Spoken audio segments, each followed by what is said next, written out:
Ayan, magluluto tayo ngayon ng sinigang na ulo ng salmon. Ayan.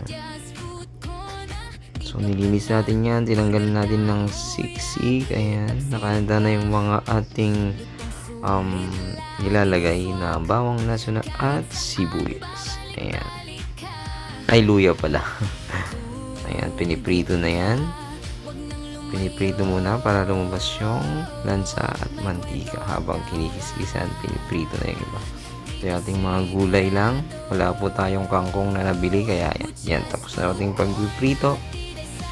At ayan, napakasarap. Pwede nang ulamin.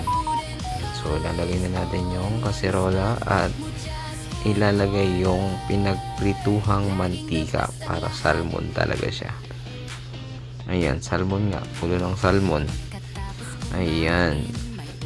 So, ilalagay natin dyan yung luya. Ayan. Ikirog, sabi sa Ilocano. O sinangag. Sinangag na luya. Ayan. Okay. Kiwar-kiwar lang natin. Tapos, isusunod natin ang ano na, tagal naman. Ayan. So, kiniwar ulit. At para isunod natin yung bawang. Ayan. Bawang pala yun. So, pampabango.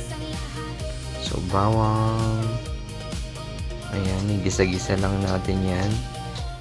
So, pag kulang yung mantika ng pinagprituhan, dagdagan natin yan mamaya. So, sibuyas.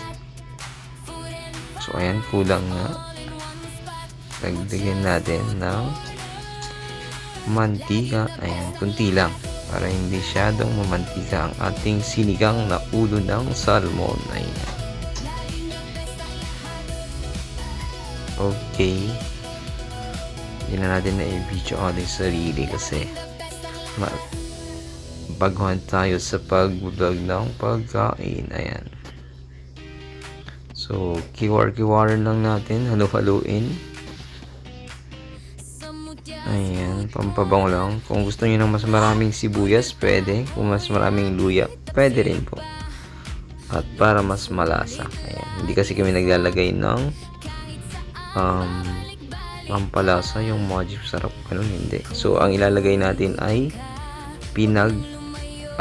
hugasan ng bigas. Ayan. Yan yung ilalagay natin sa ating sabaw. Ayan, pagkagisa, susunod muna natin yung sabaw kasi naprito na natin yung salmon at nilagay na natin yung mantika niya kanina. So, ayan, lagay natin.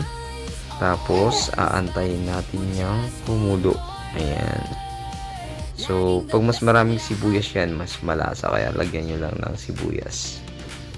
Pag marami kayong budget pambili ng sibuyas, ayan, pwede nyo dagdagan. So, ayan, dinalagyan natin. Malapit ng kumulo. So, pwede na nating ilagay ang isda. Ayan, ilalagay natin tong isda na prinito natin. Yung ulo ng salmon. Ayan. Okay, nalagay na rin natin dyan yung sitaw. Hindi lang natin na i-video. Ayan. So, sarap ng ulo ng salmon, sinigang. Sarap sa tag-ulan, mga sir, mga madam. So, ayan. Antayin ulit natin na kumulo. Pabalikan natin mamaya para lagyan ng asin. Ayan, asin tsaka sinigang. So, ayan po, nalagyan na natin ng asin. Hindi natin na i-video. So, nalagyan natin ng sinigang. Nor sinigang, baka naman. Ayan. So, lagyan lang natin ng konti. Tapos, lagdagan na lang natin mamaya pag kinulang yung asin niya. Ayan, 1 month din tayo dyan eh. Kaya, kung saan na napupunta yung video natin. Ayan. Okay, mahirap palang mag-vlog pag wala kang stand. Ayan.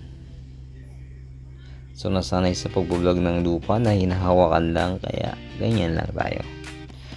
Okay, balikan ulit natin pag kumula na ito. Okay, ayan, kumukulo na. So, okay, sarap yan. At ilalagay na po natin dyan yung pechay pag okay na. So, tikman muna natin.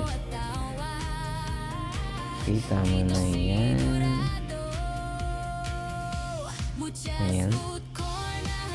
So, mahirap palang mag voice over tang nilulutong ulam. Ayan.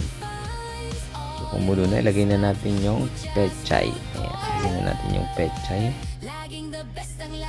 Pechay. Ayan na. Ilagay natin. O, saan na napupunta yung video. Okay. Yung bata. Oh, naluto na.